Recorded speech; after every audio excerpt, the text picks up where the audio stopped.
Bonjour à tout le monde.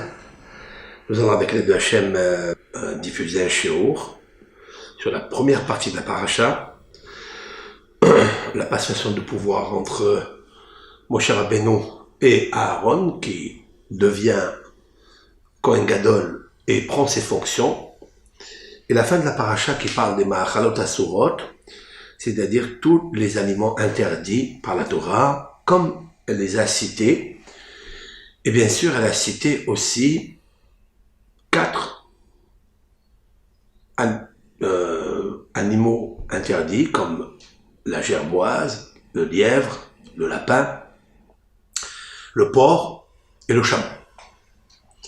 Bien sûr que ces 4 animaux, si la Torah elle les a précisés, c'est que, mis à part l'interdit de la consommation de cet animal, mais il y a des énormes secrets qui sont prescrits d'ailleurs dans les Midrashim. Ces 4 animaux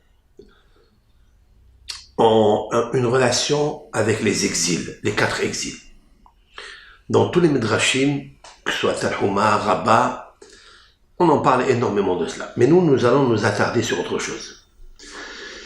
Nous allons, avec l'aide de Hachem, lire le texte, poser quelques questions qui nous viennent à l'esprit, et essayer de donner un commentaire sur l'importance d'éviter de consommer la moindre molécule extraite, sécrétée d'un aliment interdit, non cachère.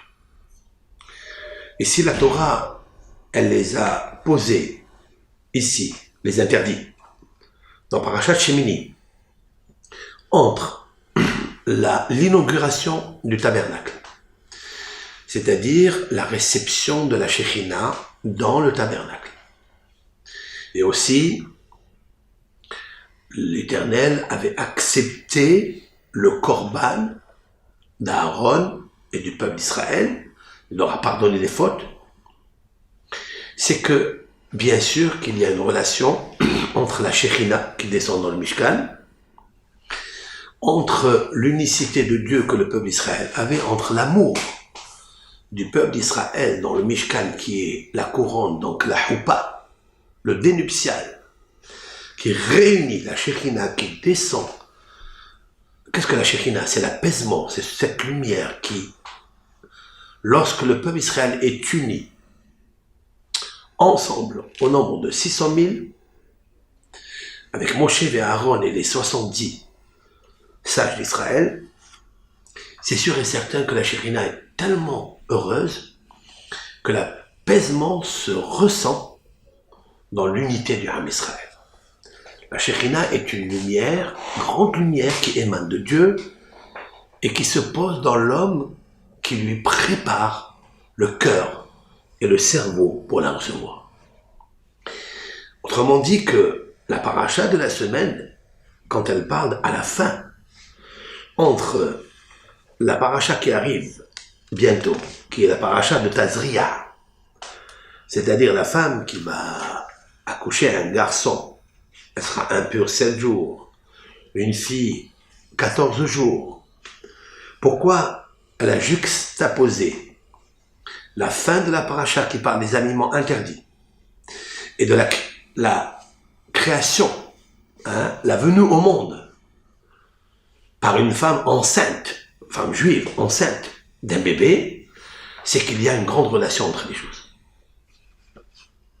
Ça veut dire que ce bébé et cette femme doivent faire très attention à ne pas consommer les aliments interdits. Maintenant, nous allons lire, ça c'est l'emblème. Maintenant, nous allons décortiquer à travers des versets. Il est marqué comme ça.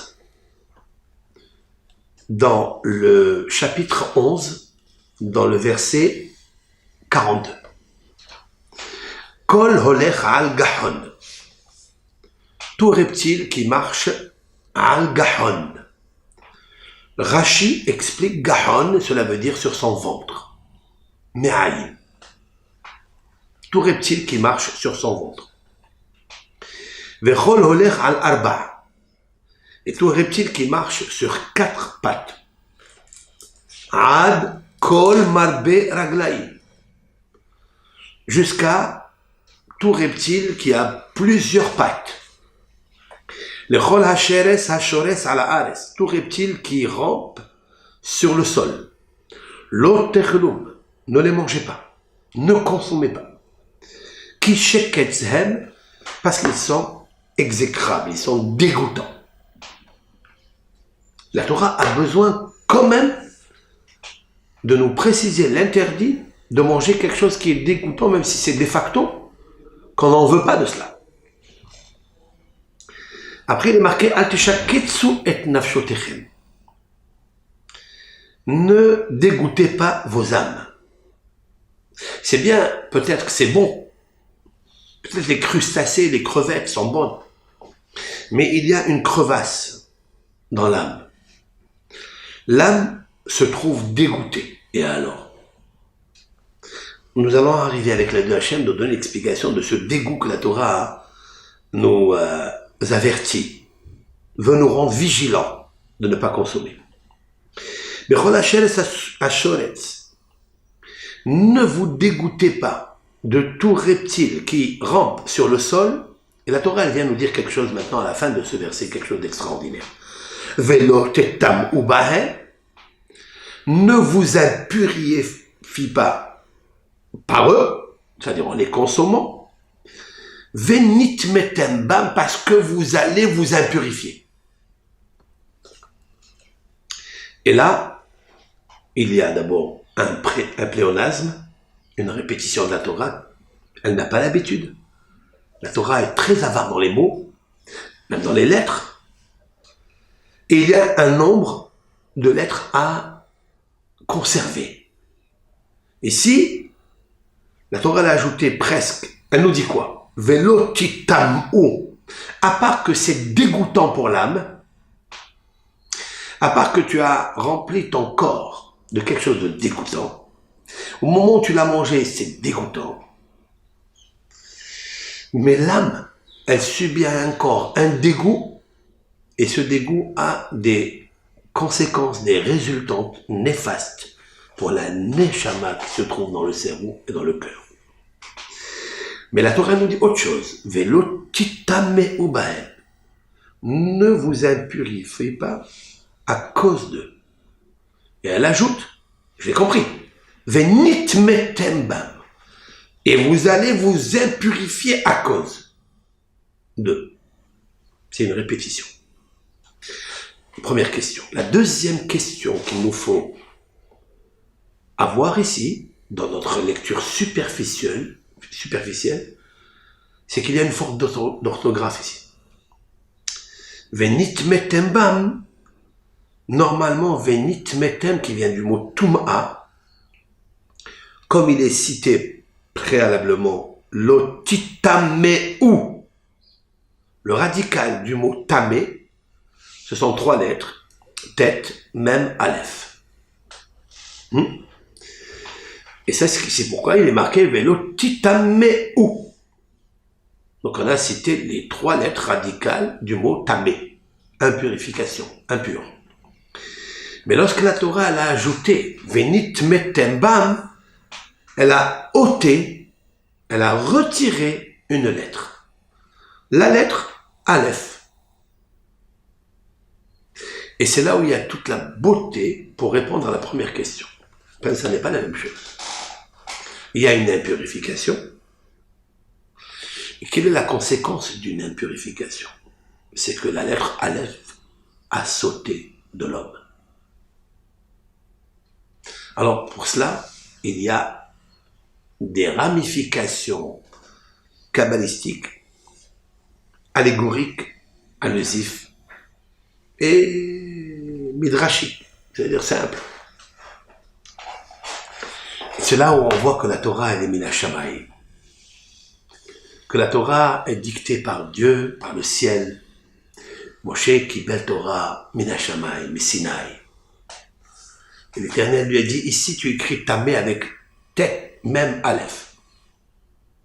Et ici tu écris tamé timtum, c'est-à-dire bouché. bouché d'esprit, souillé de l'âme, souillé du cœur. Autrement dit que celui qui mange des aliments interdits va être souillé dans son cœur. On va expliquer tout cela. Venit metembam. Et la Torah ajoute dans le verset 44. Ki ani Hashem Elohechem, car je suis l'Éternel, votre Dieu. Veit kaddishtem, sanctifiez-vous, veitem kedoshim, et soyez ça. Là aussi, c'est un pléonasme. Veit kaddishtem, je suis, c'est-à-dire, sanctifiez-vous donc. Quelqu'un qui se sanctifie, ça veut dire quoi? Qui se sépare de ces aliments interdits. Veitem kedoshim, vous devenez saint. Et il ajoute, Akadosh Baruch Hu ajoute à Moshe Rabbeinu de nous dire, et nous avons lu ça Shabbat, Ki kadosh ani, car je suis moi saint. Là, je fais une remarque. Veitem kedoshim, vous soyez saint. Le mot kedoshim, le premier, il est ôté de la lettre vav. Il n'y a pas la lettre vav. Ki kadosh ani, car moi je suis saint. Le mot kadosh obtient la lettre vav. Pourquoi? Lorsqu'il s'agit de notre sanctification, elle est privée d'un vav. Et lorsqu'il parle de la sanctification de Dieu, il est rempli de la lettre vav. Là aussi, il nous faut comprendre. Et il dit à Kadosh Baruch Hu, Velo tetameu et nafshotechem. N'impurifie pas vos âmes. Bechol hacheres aromes ala ares. Tous les reptiles, et là, il change le texte, il dit romes. C'est aussi ramper. Mais il a dit cheres hachoretz. C'est pareil, ala ares. Et puis le verset 45 nous dit, Ki ani Hashem, car je suis l'Éternel, Hama'ale etrem me'eretz Misraïm, qui vous a fait monter de la terre d'Égypte. Liot lachem Elohim, pour être pour vous le Dieu. Veitem kedoshim, je vous demande d'être saint. Privé de vav, ki kadosh ani, car je suis saint. Rempli de vav.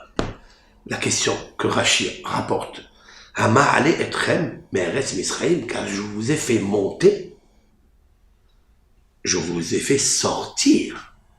Hamotzi etrem, je vous ai fait sortir d'Égypte. Pourquoi ici, lorsqu'il s'agit des interdits, aliments interdits, la résonance prend une autre forme? Hama'ale etrem. Rachid expliquait, au nom de Rabbi Ishmael, qui est un des maîtres de Rabbi Akiba, de mémoire bénie, Hama'ale etrem. Je vous ai donné une ma'ala, c'est-à-dire une distinction, par le fait que je vous ai fait sortir d'Égypte.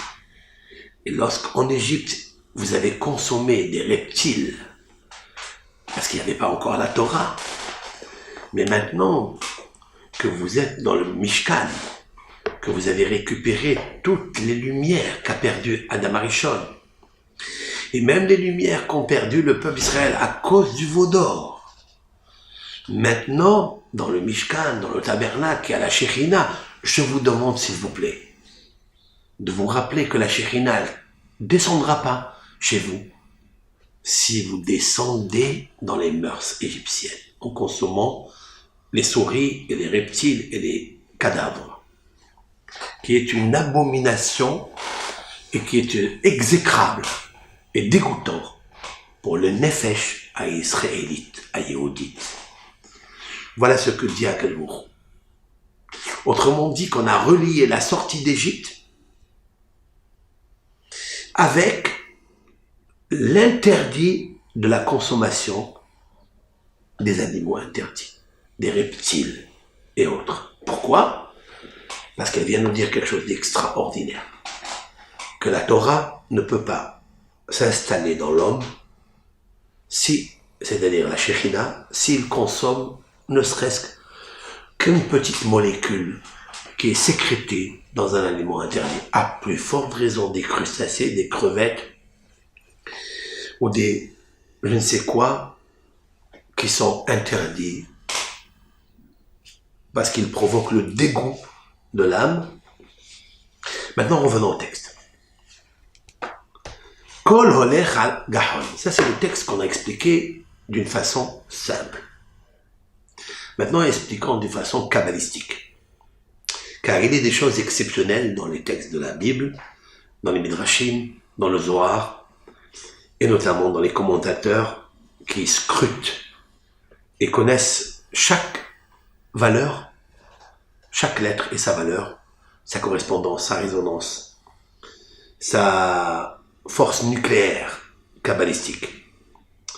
Revenons au texte. Kol holech al gahon. Tout reptile qui marche sur son ventre. Gahon, sur son ventre.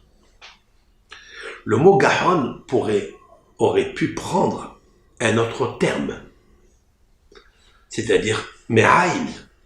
Me'aim, c'est-à-dire ou bien beten. Hein, je vais très doucement dans ce cours, parce que les mots en hébreu sont déjà compliqués, donc il nous faut les traduire d'une façon simple pour que puisse l'oreille de toute auditrice, auditeur, ceux qui nous voient, qui regardent ces vidéos, puisse être très simple. La Torah a employé un mot bizarre, holech al gahon, ce qui marche sur son ventre. Rashi explique me'aim. D'accord? Me'aim, ça veut dire le ventre, ses intestins. Alors pourquoi la Torah n'a pas dit me'aim, les intestins? Pourquoi elle a donné un autre nom?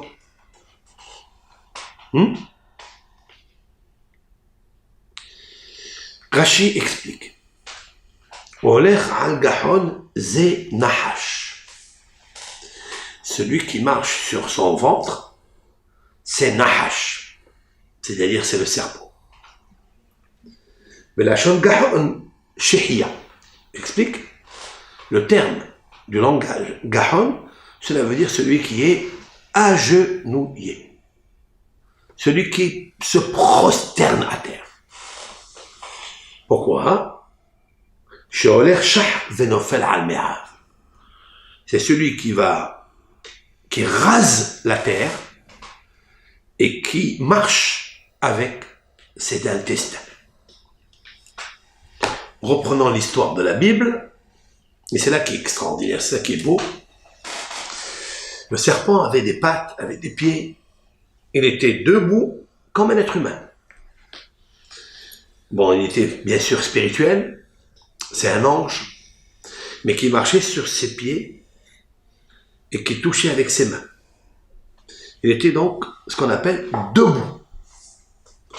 Lorsqu'il a induit Adam Arishon dans la faute, il l'a introduit dans la séparation de Akadosh Baruch Hu avec la Neshama d'Adam Arishon, eh bien il l'a réduit. Comme il l'a réduit, après avoir consommé le fruit interdit du bien et du mal, ses yeux sont ouverts. Il a commencé à faire des calculs. Les calculs que nous faisons jusqu'à aujourd'hui. Mais pourquoi il fait les calculs? Jusqu'à ce qu'il a répudié du Gan Eden. Parce que le Gan Eden est l'absence de calcul. Le Gan Eden, c'est l'odorat. Si on parle d'un jardin d'Éden, c'est l'odorat. C'est l'odeur. Celui qui a l'odorat très fort, disent nos sages, c'est qu'il a une neshama puissante, pure. Si quelqu'un a un problème dans l'odorat, c'est qu'il a un problème dans sa neshama. Il faut qu'il rectifie immédiatement l'odorat. Et si l'odorat est atteint, parce qu'il ne peut plus rester dans le Gan Eden comme Adam Arishon, c'est qu'il y a le Ha'der du Emet. C'est-à-dire qu'il y a l'absence et la restriction de la vérité. Et le Emet, c'est quoi? C'est la tâche avec Akadosh Baruch Hu qui est Emet, Vetorato Emet. Alors il peut recevoir, grâce au Aleph du Emet, il peut recevoir le Aleph de Akadosh Baruch Hu. Mais si il est répudié du Gan Eden, c'est parce qu'il a consommé quelque chose qui lui a fait sauter la lettre Aleph. Donc il est devenu impur. Donc il est devenu incapable de recevoir la Shekhinah. La faute originelle a commencé par la consommation d'un interdit. Maintenant, on sait très bien que le mot d'âme, c'est le sang, n'est que l'absence du mot Adam. Adam, c'est Aleph, Dalet, même le Aleph a sauté. Le Emet, c'est la vérité. Le Aleph a sauté. Donc il devient Met, mort.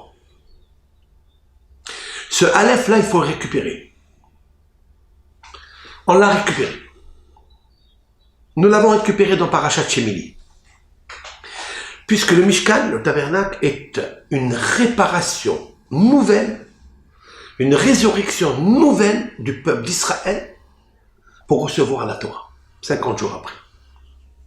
L'inauguration de ce Mishkan, qui vient du mot Shekhinah, Shachen, voisin à la Shekhinah, ce voisinage ne peut être possible que si on fait attention à la consommation des interdits. C'est pourquoi, ici, et c'est là où il y a toute la beauté, Kol holech al gahon, tous reptiles qui marchent, qui rampent sur son ventre, c'est le Nahash. Mais nous allons dire quelque chose. Si vous regardez le mot Gahon, dans la Torah, le mot Gahon, le Vav, la lettre Vav est grande et elle est debout.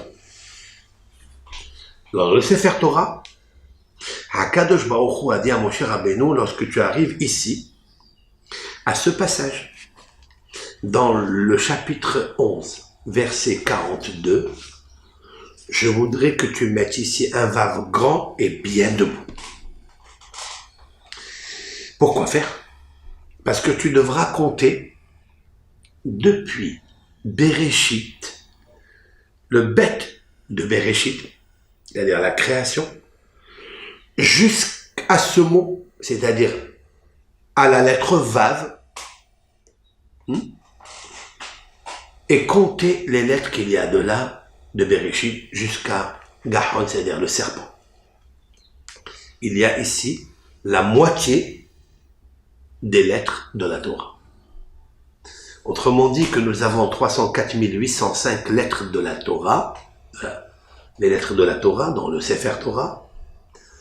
Celle qui fait le milieu, tu divises en deux, ça fait combien?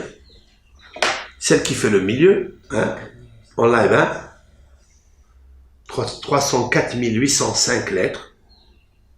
J'ai toujours dit à même noto, j'ai dit que pour se rappeler des 304 805, pour piger, pour le comprendre, se rappeler, il y a toujours les voitures Peugeot, Peugeot, 304 et 805.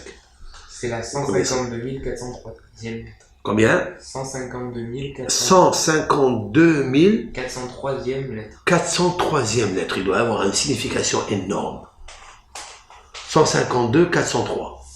C'est magnifique. Il doit y avoir une signification énorme que j'ai pas encore cogité, mais ça va venir. Ensemble, en live comme ça, en direct, c'est bien de le faire.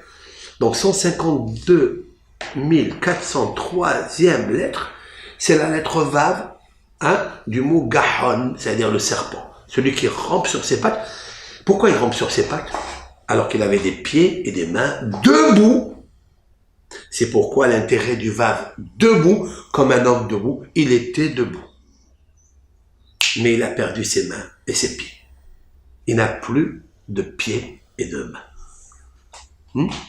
C'est pourquoi on parle des raglaïs. On parle des pattes. Parce que les pieds font tenir un homme sur lui-même. Et le Nahash qui a fait tomber Adam et Hawa, autrement dit sur les pattes, il leur a coupé les pieds, eh bien on lui coupera les pieds. Maintenant, ce même Adam a été récupéré grâce à Moshe Rabbeinu, à Aaron.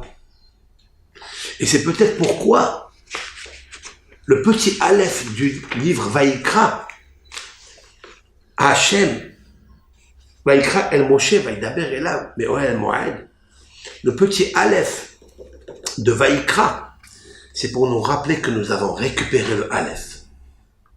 Puisqu'il y a maintenant le Mishkan, qu'est-ce que le Mishkan? Qu'est-ce que Dieu a voulu dans ce Mishkan?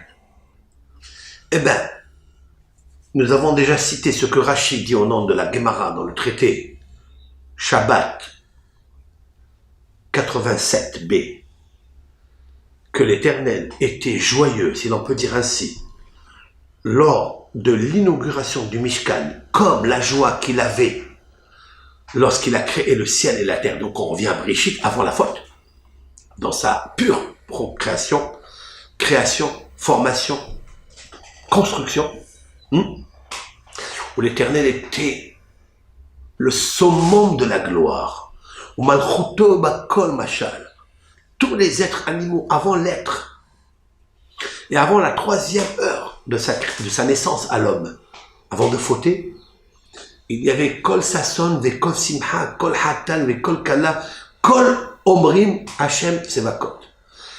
Tous les êtres, les animaux, les cosmos interplanétaires disaient Hodou Hashem Sevakot. Remercions Hashem, le roi des armées.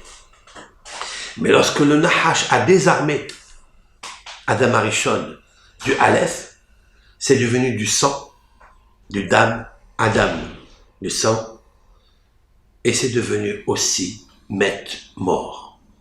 Il ne reste ni le sang, ni la vie. C'est la raison pour laquelle, quand il est venu le livre de Vaïkra, nous allons reconstruire le Mishkan. Vous était heureux parce que nous avons récupéré le Aleph.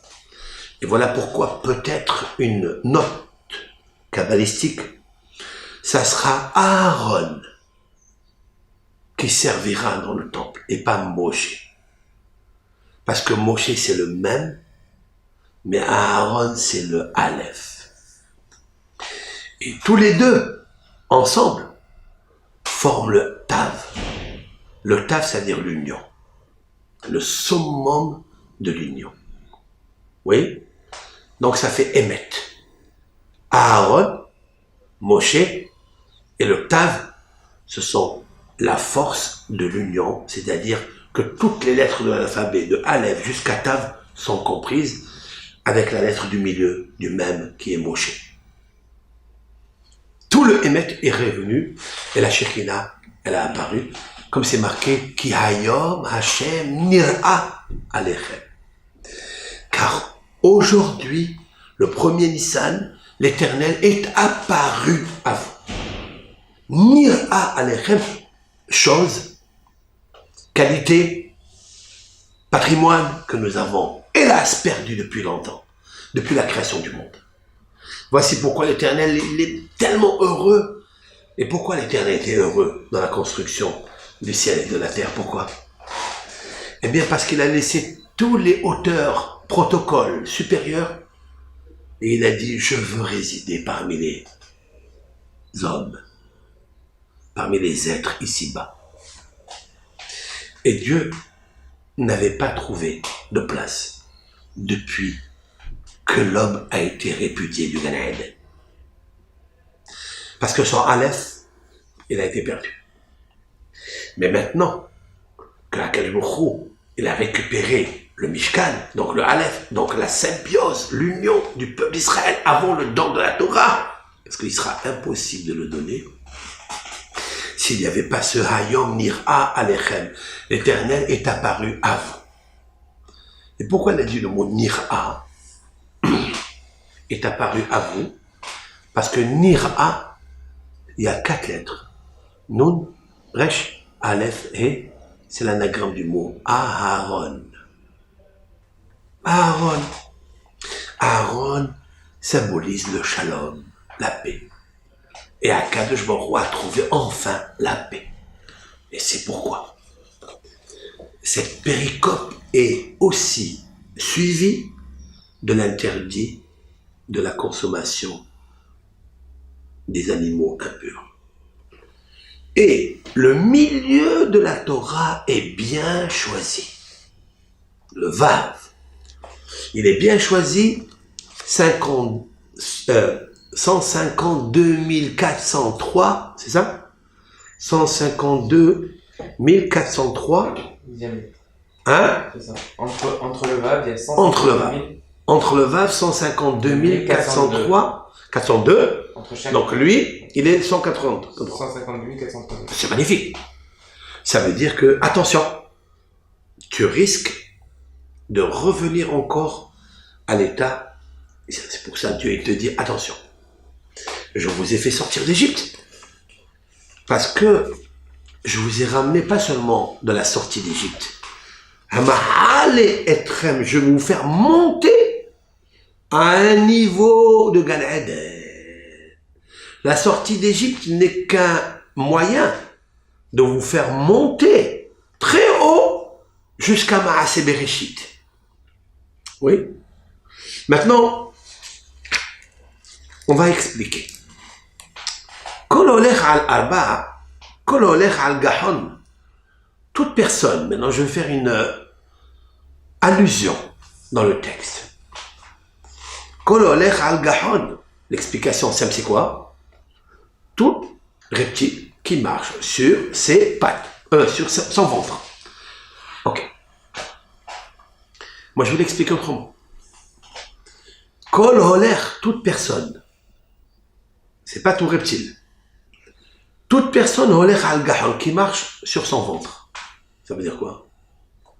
Ça veut dire qu'il a l'appétit de remplir son ventre. Et il est vacciné par l'intromission du venin du serpent qui n'a pas de pattes, qui a perdu ses pattes à cause du fruit interdit. Celui-ci, il ressemble au serpent. Et il ne pourra pas devenir kadosh. Il sera impossible de devenir saint, séparé de ce monde. Car, si on suit l'appétit, la boulimie de l'appétit de la nourriture, même dans le kasher, on sera poussé à,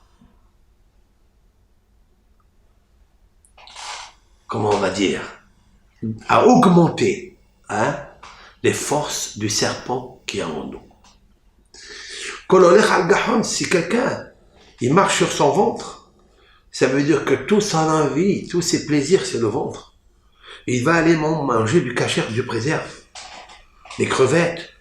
Il dit, c'est pas grave, une fois, des calamars, il mange des poissons parce qu'ils coûtent pas cher, Dieu préserve. Celui-ci sera déconnecté de la Kedusha. Il ne pourra pas me comprendre. Alors, maintenant, c'est extraordinaire. Et tout celui qui marche sur quatre pattes, c'est-à-dire c'est un reptile qui marche sur quatre pattes. Je vous l'expliquer avec l'aide de Hachem, ce passage comme ça. Tout celui qui marche sur son ventre, l'homme, qui marche sur son ventre, ça veut dire qu'il ne fait pas attention à Akadosh Baruch Hu. Alors il piétine les quatre piliers du monde. Autrement dit comme ça, Kol holech al gahon, toute personne qui mange non kasher, donc il est comme le serpent qui a fait introduire Adam Arishon à manger le non kasher, c'est-à-dire l'interdit. Vechol holech al arba. Ce monsieur, il marche holech al arba sur les quatre lettres du tétragramme. Il va piétiner les quatre lettres du tétragramme. Et alors, si quelqu'un a piétiné les quatre lettres du tétragramme, ça veut dire qu'il n'a pas de kavod de la Shekhina. Alors il a perdu les quatre termes de la Géoula de Mitzrayim. il est descendu de niveau, il a perdu Ve Hotseti, Ve Heveti, Ve Gaalti, Ve Lakahti. 4 pattes, 4 piliers, les 4 verres de vin de Pessah. Il a perdu. Est-ce que c'est récupérable? Nous allons voir de suite. Est-ce qu'on peut récupérer ça? C'est quand il mange des reptiles, des crustacés. Combien si nous, les frères, les parents, les cousins, les cousines, la famille, si on sait, on connaît, si d'abord on se préserve de ça, convenablement, si on sait qu'il y a parmi nous des gens qui mangent des crustacés, des crevettes, etc., combien, avec gentillesse, il faut leur parler. Maintenant, est-ce que la personne qui a consommé, parce qu'il a la boulimie de la ta'ava, de la nourriture, et il va même consommer des choses interdites par Dieu, est-ce qu'il est récupérable? Est-ce qu'il est récupérable, oui ou non? Nous allons voir ensemble, ça dépend. Ça dépendra de la raison de l'absence du Aleph, que je vous ai dit tout à l'heure. La Torah a dit que si quelqu'un il mange des choses dégoûtantes, interdites, exécrables, et des crabes, eh bien il faut savoir que la Torah a dit, ne vous impurifiez pas, à cause d'eux. Venit metembam. Et la Torah l'a ajouté, parce que vous allez vous impurifier. Nous avons demandé la question, mais pourquoi venit metem? Il est marqué, préalablement. C'est bizarre. La réponse, non. Le deuxième, il est privé du Aleph. Viennent nos sages et disent que celui qui mange des choses interdites, il est privé du Aleph. Ça veut dire qu'il revient encore à la mort. Il est privé du Aleph de Adam, donc il est dam, il est que du sang. Et il est privé du Aleph du Emet, donc il est met, il est mort.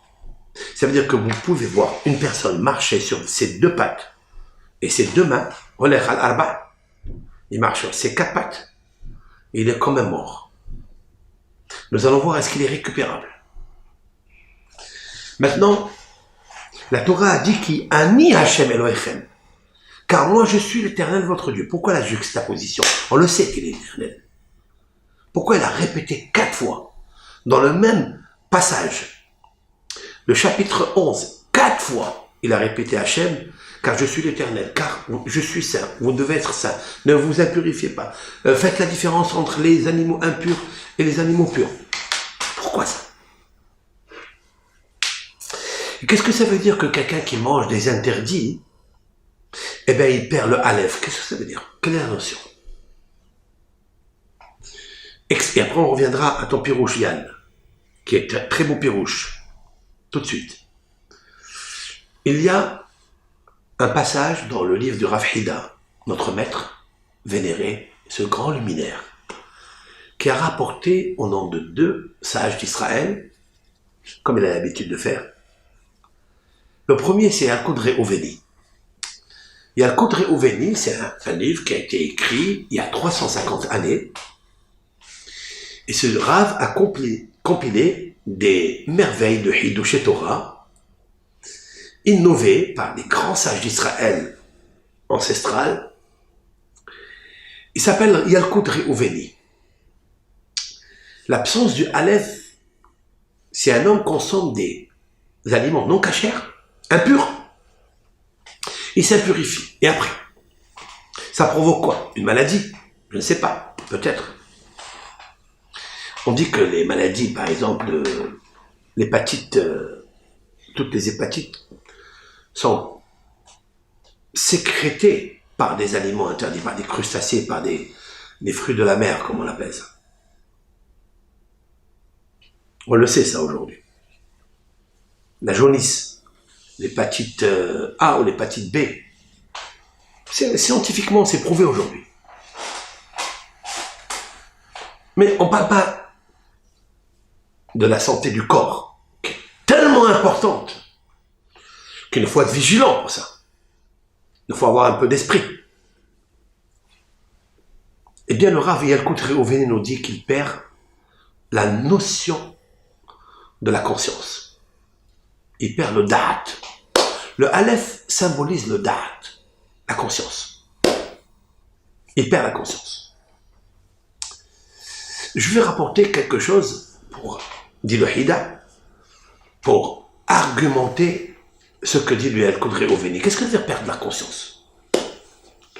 Le Rav Hida a apporté un midrash, Shoher Tov, c'est un midrash qui s'appelle comme ça, que Eliyahu Hanavi a rencontré Rabbi Nehorai, autrement dit Rabbi Meir. Et Rabbi Nehorai lui demande à Eliyahu Hanavi, Rav, pourquoi l'Éternel a créé les reptiles si dégoûtants? Pourquoi il les a créés? Pourquoi il en parle dans la Torah? C'est qu'il les a créés. Mais pourquoi il les a créés? Qui va manger des rats et des souris? Des taupes? C'est dégoûtant. Nefesh Israéli, c'est impossible. Shratzim Omasim. Pourquoi?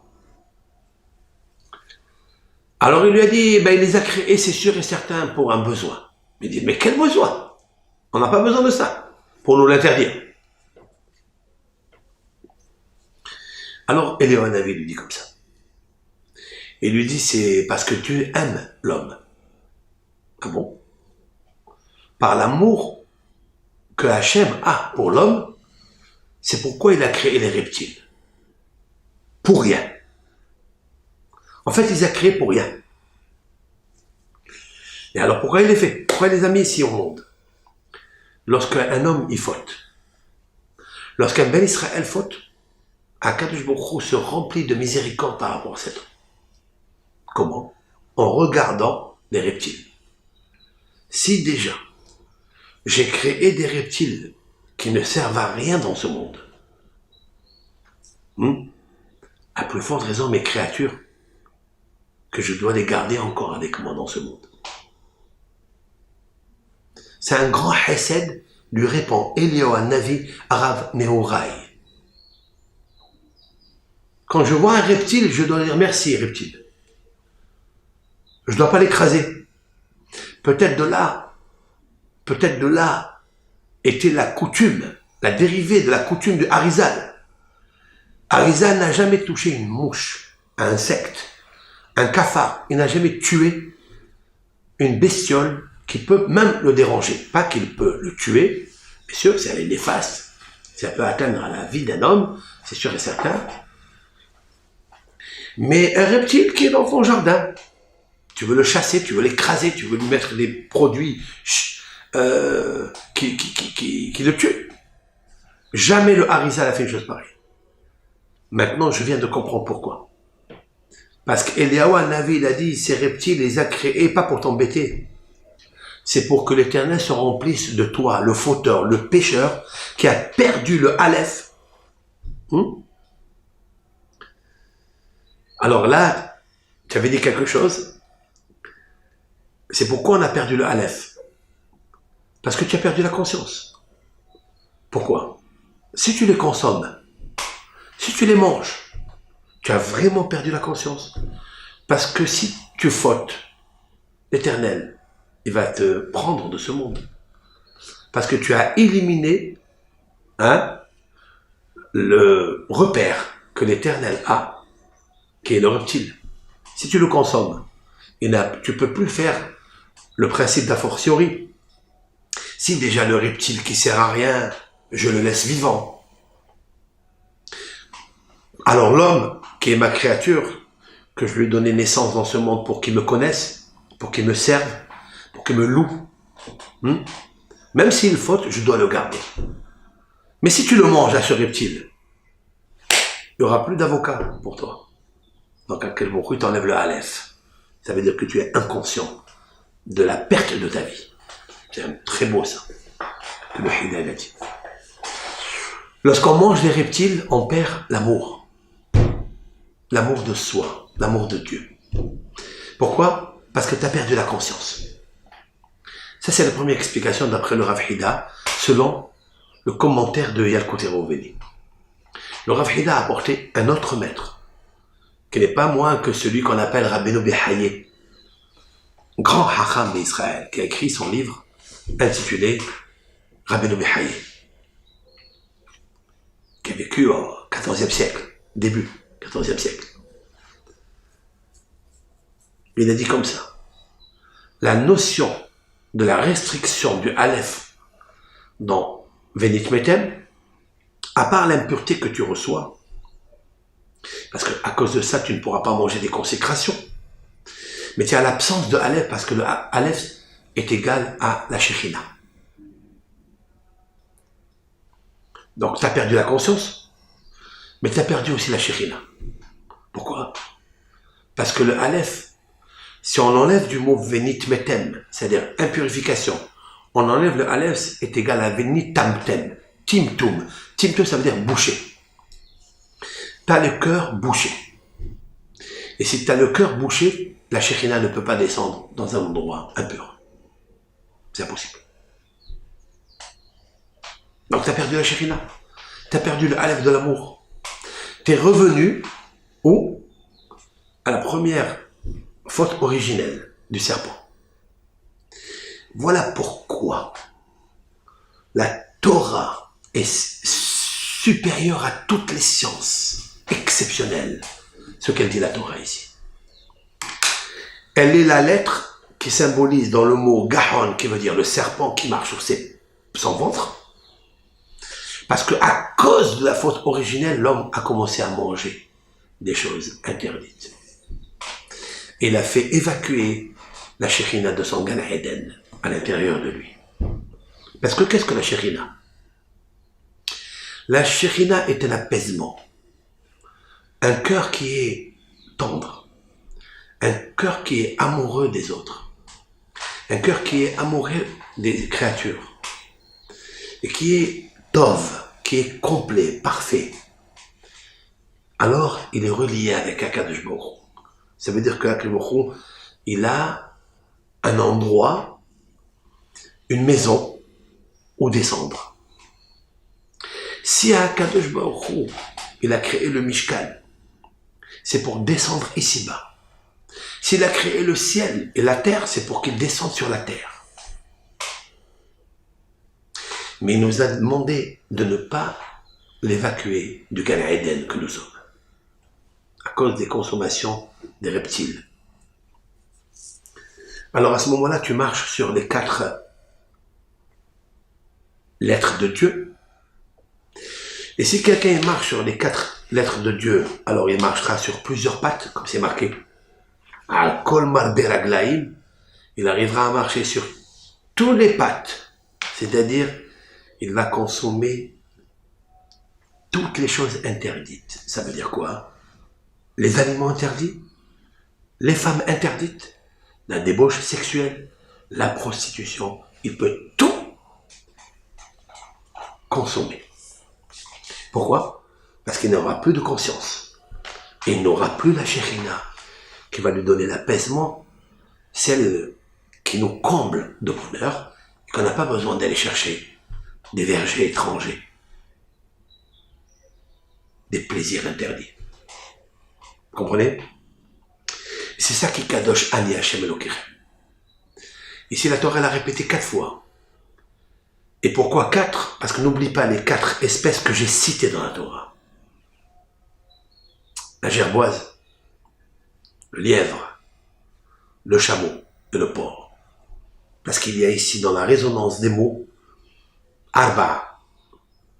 Si quelqu'un il consomme des fruits interdits, des aliments interdits de la mer, des fruits de mer, des steaks de la mer, hein, des escargots, je ne sais quoi, et bon, il faut qu'il sache que il consommera le lièvre, il consommera le chameau, il consommera le porc, le jambon de porc, obligé. Et il boira du vin non cachère. Et s'il boit du vin non cachère, c'est sûr et certain qu'il commettra l'adultère avec des femmes interdites, que ce soit des juives ou des non-juives, c'est sûr. Est-ce qu'il est récupérable? le Rav Hida dit quelque chose d'exceptionnel. Ça dépend de la raison qu'on a donnée. Pourquoi le Aleph, il a sauté. Si le Aleph désigne l'inconscience, ça veut dire que il est inconscient aujourd'hui, mais il peut rendre les choses conscientes. Comment on sait qu'un homme il est inconscient? C'est qu'il est triste, qu'il a perdu la joie. Il ne sait pas comment récupérer la joie. Eh bien, si il a perdu que la joie, il y a des actions que l'on peut faire pour ramener la joie. Des actions de mitzvah, bien sûr. Mais si la raison de la restriction du Aleph désigne il a perdu la Shekhinah, ça sera, je dis, le Rav Hida a dit qu'il est impossible de le récupérer. Ça veut dire totalement quoi. Il ne peut pas redevenir à ce qu'il était avant, parce qu'il a perdu la Shekhinah. Autrement dit qu'il a perdu le Aleph de Dieu, puisqu'il a piétiné sur Dieu, sur les quatre lettres de Dieu.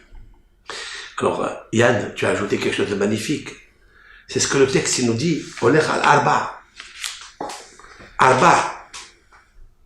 Si quelqu'un consomme l'interdit parce qu'il aime le ventre, il aime remplir son ventre de n'importe quoi, alors il marche sur arba. Arba, Aleph, Resh, Bet, Aïn. Aleph, Avar. Aleph, Avar. Le Aleph s'en va. Il se sauve. C'est beau, c'est magnifique. Olech al arba. Il y a la lettre Aleph, il reste les lettres Resh, Bet, Resh et Aïn, Avar. Avar, ça veut dire, c'est le passé. Le Aleph est parti. Il est passé. Il te quitte. C'est très bien. Magnifique. Et d'où on sait que quelqu'un qui consomme des interdits, dans la réalité, où nous avons vu qu'il a perdu complètement l'esprit et la Shekhinah, d'où on le sait, eh bien on le sait de la maman de Elisha ben Avouya. Dans le traité Hagiga, la Gemara nous raconte quelque chose d'exceptionnel. La maman de Elisha ben Avouya. Qui est Elisha ben Avouya? Grand sage d'Israël. Ce n'est que le maître de Rabbi Meir Baal Hanès. Seulement. Rabbi Meir Baal Hanès avait un maître qui s'appelle Elisha ben Avouya, fils de Avouya. Cet enfant-là a grandi dans la Torah, est devenu suprême, connaissance exceptionnelle, attachement à Hachem extraordinaire. Ce Rav et d'autres, comme Ben Azaï et Ben Zoma, ont voulu pénétrer le Pardes, c'est-à-dire connaître les secrets du carrosse céleste. Tout le système kabbalistique, séphirotique, dans sa grande lumière. Il y avait donc Elisha, il y avait Ben Azaï, Ben Zoma et Rabbi Akiva. Ils sont montés dans le ciel, leur neshama, avec un code mystique, Shema Meforash. Ils sont montés. Il y a 3 qui sont tombés malades. Un, il a été électrocuté, tellement la puissance énergétique du nucléaire kabbalistique, ils ont pété un plomb, pof. L'autre est devenu fou. Un, il est mort. Elisha ben Avouya, lui, il est resté vivant, mais il est devenu athée. Au point où on l'appelle plus Elisha, on l'appelle Aher. C'est un autre homme. Et le sage veut dire que Aher n'est pas Ehad. Il est étranger, Elohim, Aherim. Il commence à comprendre un dualisme et pas Ehad, l'unicité de Dieu. Pourquoi? Parce qu'un jour, le jour de Shabbat, il marchait dans la rue, il s'est approché d'une prostituée et il lui a dit, est-ce qu'on peut consommer? Est-ce qu'on peut commercer ensemble? Elle lui a dit, mais toi, Elisha, le maître de Rabbi Akiva, c'était une juive, elle le connaissait. Qu'est-ce qu'il a fait? Il lui a dit, il y avait une rose, il a cueilli la rose le jour de Shabbat pour lui montrer qu'il était aher, un autre, c'est plus le même. Autrement dit que le Shabbat désigne le Ehad, Hachem, lui, s'est révolté sur la parole de Ehad, de Hachem. Donc le Dalet de Ehad s'est transformé en Resh de Aher. Et pourquoi tout cela? Raconte la Gemara que sa maman, quand elle était enceinte de lui, elle est passée devant un endroit où il préparait un plat pour la Avodah Zara, pour l'idolâtrie, comme un sacrifice pour l'idolâtrie. Et elle a senti l'odeur de ce plat, elle s'est approchée de cela, et elle leur a demandé de lui donner un petit bout. Pourquoi? Parce que la Gemara dans le traité Yoma 82b nous dit quelque chose. Si une femme juive, le jour de Kippour, elle est enceinte, elle jeûne, et elle sent une odeur qui est très agréable, qu'elle a envie de manger, il faut lui donner de suite à manger. On lui chuchote à l'oreille, on lui dit d'abord, par élimination, on lui dit c'est le jour de Kippour aujourd'hui. C'est le jour de Kippour, il est interdit de manger. Si elle se calme, parce que le jour du Kippour pour elle c'est puissant que la nourriture, alors on la laisse. Mais si quand même elle demande à manger, il faut lui donner de suite, même si c'est du cochon, du porc ou de Avodah Zara, pour lui sauver la vie. Sinon, elle met en danger le bébé qu'elle a en elle, et elle-même elle se met en danger. Cette femme-là, elle était en danger, parce qu'elle a senti une odeur. Si c'était du kasher, c'était bien, mais elle a mangé Avodah Zara. Et il n'y avait personne pour lui souffler dans l'oreille, c'est interdit. Donc elle était vraiment en danger. Donc si elle a consommé, c'était pas interdit de la Torah. C'est une autorisation qu'on donne à une femme enceinte qui sent une bonne odeur de nourriture. Là c'était l'occasion, c'était une nourriture non cachère, interdite. Mais pour ne pas mettre en danger le bébé qu'elle avait dans son ventre, elle a dû consommer, certes. Mais la Gemara nous dit quelque chose. C'est pas parce que c'est arrivé, que c'est permis, que la neshama du bébé, elle ne se souille pas. C'est comme quelqu'un, par exemple, qui était obligé par un cas de force majeure de consommer quelque chose interdit. C'est permis. C'est vrai, pour lui sauver la vie. Mais il faut qu'il fasse teshuva. Il faut qu'il ait une kapara. Pourquoi? Il pourra un jour vomir le venin, le virus qu'il y a dans l'interdit. Pourquoi? Parce qu'il lui fait sauter le Aleph. C'est vrai que c'est permis pour rester en vie. La santé du corps, il faille la conserver. Mais la neshama, elle a été souillée. Il a perdu le Aleph. Elisha, il a grandi en Torah. Il est devenu un géant en Torah. Il est devenu le maître de Rabbi Meir, donc le maître de Rabbi Shimon bar Yochai, le maître de Rabbi Yohanan. Certes, mais, sa neshama, à dose infinitésimale, elle a été souillée. Et alors, un jour, cette souillure, elle a explosé. Elle a fracassé le bunker de sa Torah.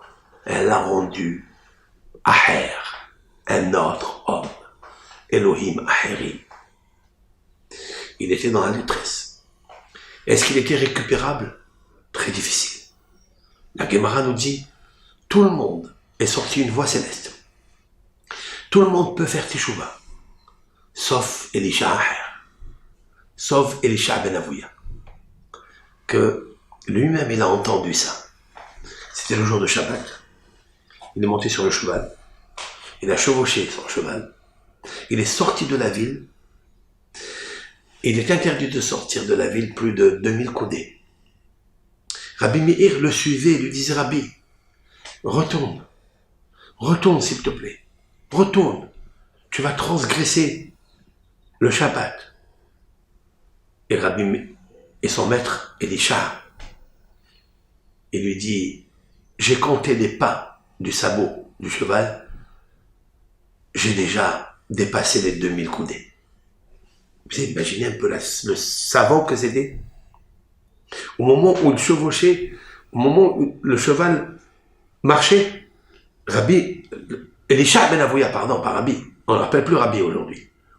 Elisha, Aher, cet homme étranger aujourd'hui à Dieu, étranger au peuple d'Israël, pour l'instant. Nous allons voir comment il a été récupéré.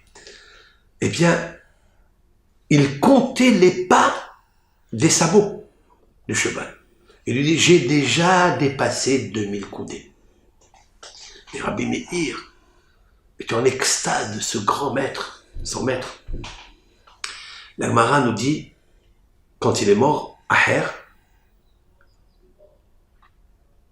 du feu sortait de sa tombe.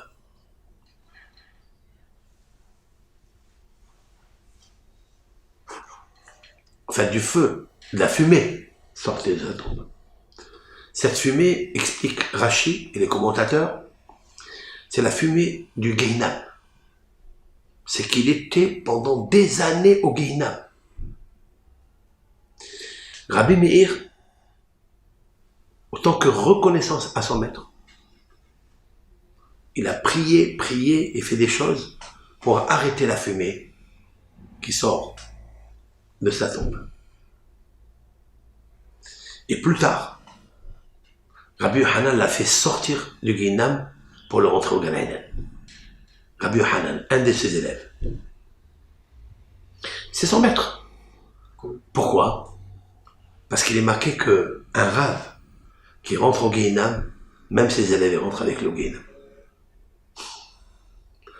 Et comme Rabbi Meir ne voulait jamais rentrer au Gehinam, parce que Rabbi Meir, c'est la vérité. Le Gehinam, c'est le contraire de la vérité. C'est le sheker. Rabbi Yohanan, dont on dit de lui qu'il a perdu 10 enfants, parce que Dieu voulait augmenter son Gan Eden, par amour, parce qu'il fallait souffrir dans ce monde, bien sûr, pour récupérer un tikkun, c'est-à-dire l'âme de Job, qui a perdu 10 enfants aussi. Et Rabbi Yohanan a dû récupérer cela.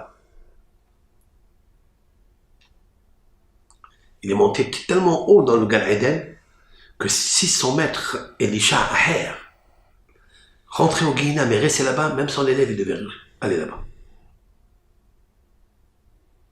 Donc ils ont tout fait pour le récupérer. Ça veut dire quoi? Ça veut dire que la Torah, elle te sauve du Gehinam. Et le feu ne te brûle pas dans le Gehinam, parce que la Torah, c'est du feu. C'est la raison pour laquelle les Talmidei Hachamim, dit le Talmud, qu'ils ne brûlent jamais au Gehinam, parce qu'ils sont du feu. Tu veux m'apporter une preuve de la vie, de la réalité, de la création? Oui, la salamandre. La Gemara dit, la salamandre. La salamandre est un reptile qui naît dans le feu. Explique Rashi, si on prend un four, on l'alimente pendant 7 années, et sort une salamandre, des cendres. Cette salamandre ne craint pas le feu. Les tzadikim qui étudient la Torah, ils ont la notion du feu. Le feu du Gehinam ne les brûle pas. Sauf que Elisha Aher a dû s'éloigner de la Torah. C'est pourquoi elle brûlait dans le Gehinam. Il y avait de la fumée. Mais Rabbi Meir, qui a reçu cette Torah, quand tu lui as demandé comment tu suis ce maître, alors qu'il est devenu athée, complètement athée, il leur a dit, ne soyez pas athée de le dire. Toho achal klipato zarak. C'est comme une noix. Je casse la coquille, je la jette et je mange la chair. Moi, je ne suis pas influencé par la coquille. par les influences négatives de mon maître, je suis encore en train de me nourrir de la chair de la Torah qui m'a enseigné. Et il est tellement cher à mes yeux que je ne peux pas abandonner mon maître. Donc, comme Rabbi Meir, il était dans le Gan Eden, il va rentrer au Gan Eden, il va faire rentrer son Rav au Gan Eden avec lui. Magnifique. Mais comment ça a débuté toute cette histoire? Parce que la mère qui était enceinte de lui, elle a senti quelque chose qui est interdit, elle a consommé quelque chose qui est interdit, et c'est pour ça qu'elle est tombée dans le piège. Mais ce qui est extraordinaire d'ajouter à cela, c'est ce que le Talmud nous dit sur la mère de Rabbi Yohanan. Rabbi Yohanan, sa mère, était enceinte de lui. Et le jour de Kippour, elle a eu envie folle de manger. Et on lui a chuchoté à l'oreille, c'est le jour de Kippour, aujourd'hui. Elle s'est calmée. Elle s'est calmée, elle s'est arrêtée de manger. De demander. Et nos sages disent, Beterem etzorcha mi beten yedatira. Avant que tu sortes du ventre de ta mère, Rabbi Yohanan, j'ai su que tu étais un tzaddik.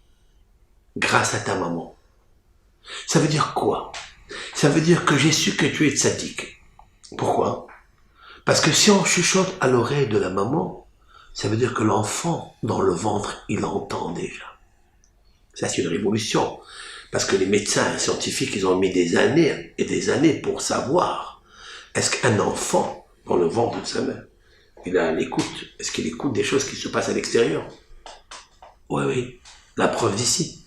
On a parlé à la maman et l'enfant, elle a entendu, il n'a plus voulu. Parce que si la maman, elle a envie, c'est que l'enfant a envie. Puis c'était le jour de Kippour, alors qu'il est encore nourrissant. Dans son liquide amniotique, dans le mikvé amniotique de matrice de maman. Mais comme sa neshama était pure, déjà, il a dit, je veux plus. C'est le jour de Kippour. Donc j'ai entendu que c'est interdit. Ce même Rabbi Yohanan a sauvé son maître qui, lui, a consommé. Waouh, c'est puissant ça. Ce même Rabbi Yohanan qui a été sauvé de consommer, sa mère en fait, sa mère de consommer le jour de Kippour pour ne pas qu'il se souille de cet interdit, même que c'est permis de sauver une âme, mais la souillir de l'âme, Aleph, il saute, Dad, il saute. Si le Aleph, il saute, le Elisha, il saute, alors il devient plus Ehad, il devient Aher, un autre. Tandis que Rabbi Yohanan, le Aleph est resté intact. C'est grâce à ce Aleph de Rabbi Yohanan qu'il n'a pas consommé, sa mère n'a pas consommé le jour de Kippour, il est devenu Rabbi Yohanan par le Ehad, le Aleph qu'il a, il a récupéré le Aleph qu'il a perdu. Elisha, son maître. Certes, maintenant, kabbalistiquement, je voulais vous dire que tout est inscrit dans le texte. Comment? Tout celui qui mange, à cause du ventre, il marche sur son ventre comme le serpent. Il mange tout, il ne fait pas de différence entre le sable et la nourriture fraîche. Il mange n'importe quoi, des crustacés, des crevettes, Dieu préserve. Alors, roler al-arba. Arba, c'est quoi? Ce sont les trois personnages qu'ils ont perdu, l'unicité de Dieu. Alors, il y en a un qui a été sauvé, c'est Rabbi Akiva, je ne le cite pas. Mais il reste trois. Elisha, Benzoma et Azaï. Ils sont inscrits dans le mot Arba. Aleph, c'est Elisha. Le Bet, c'est Benzoma. Le Aïn, c'est Azaï. Il reste le Resh. Le Resh, c'est Aher. C'est-à-dire ils sont devenus Aher et pas Ehad. Ils ont interchangé le Dalet de Ehad avec le Resh de Aher. C'est-à-dire tu es un autre, tu es étranger. Tu sers un autre Dieu. Elza, le Yetzerara qu'il y a dans ton cœur. C'est le Yetzerara. Yetzer, le Resh. Tu as compris, Yann? Voilà ce petit cours que nous faisons pour nos amis, pour nous, qu'on a l'habitude de faire. Donc nous partageons ce shiur, Be'ezat Hashem. Ce shiur, il faut le couper en deux, avec l'aide de Hashem, et le faire.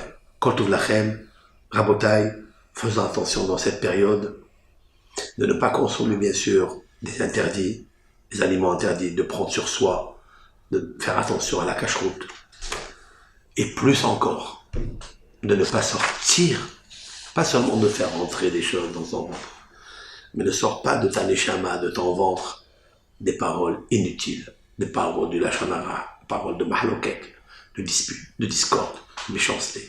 Éloigne-toi de ça. Kol Tov Lachem, Am Israël HaKadosh.